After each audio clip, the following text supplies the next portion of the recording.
Taarifa nyingi zimekuwa zikimzungumzia Mick van de Ven kwamba amehusishwa na Liverpool lakini pia Manchester United. Sasa taarifa hizi undani wake ukoje? Taarifa zinaeleza kwamba upendeleo wa beki wakati wa Tottenham Mick van de Ven juu ya uhamisho wake ujao umefichuliwa na chanzo kinachoaminika, huku Liverpool na Manchester United zikiwa na nia kubwa, ingawa kuna uwezekano wa habari njema ikiwa klabu hiyo ya kaskazini mwa London inaweza kuepuka kushuka daraja. Spurs kwa sasa wako katika nafasi ya mwisho ya kushushwa daraja kabla ya safari ya Jumamosi dhidi ya Wolves ambayo tayari imeshuka daraja, wakati hawajashinda ligi ya Premier mwaka 2026 na wanakabiliwa pia ama lile pipa la maisha katika daraja la pili la soka la Uingereza kwa mara ya kwanza katika takriban miaka 50. Iwapo Robert De Zerbi hataweza kuiondoa Tottenham kwenye eneo la hatari, inatarajiwa kwamba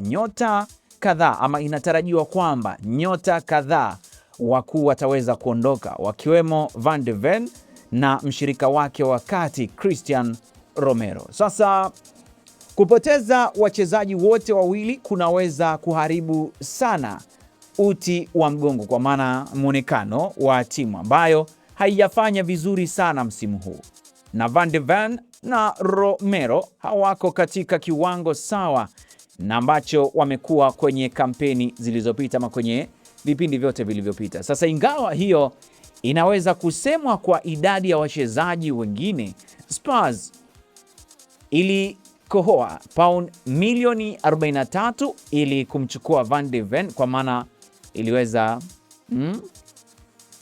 kutoa pound milioni 43 ili kumwokoa ama kumchukua kipindi hicho Van de Ven kutoka Wolfsburg mnamo mwaka 2023, na inaweza kutengeneza zaidi ya mara mbili ya ikiwa mchezaji huyo mwenye umri wa miaka 25 atauzwa, huku bei yake ya sasa ya mauzo ikisukuma zaidi ya pound milioni 100 sawa na euro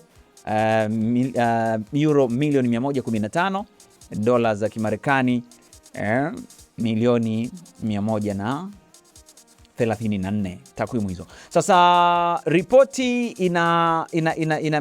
inaaminika kwamba Ben Jacob amefichua na sasa ripoti inaaminika kwamba Ben Jacobs amefichua ni klabu gani kati ya mbili kuu zinazohusishwa na Van de Ven, moja ikiwa ni Liverpool na United. Mchezaji huyo wa kimataifa wa Uholanzi atajiunga. Sasa ikiwa Tottenham itashuka dimbani, klabu zote mbili zinamwinda beki mpya wakati msimu huu wa joto, na zimekuwa zikifuatilia hali ya Van de Ven na Jacobs wa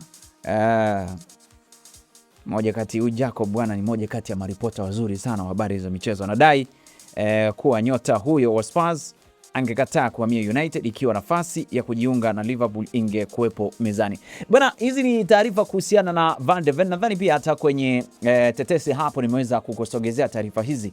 Hebu ngoja tuone itakuwaje, lakini bado mambo ni magumu sana kwa sababu Tottenham inahusishwa sana kushuka daraja. Nini ambacho kitajiri? Hii ni Talent Media TZ na mimi ni Ali Swaleh Mshana. Kama bado huja subscribe, basi fanya hivyo. Lengo ni kupata taarifa zetu zote. Asante na kwaheri.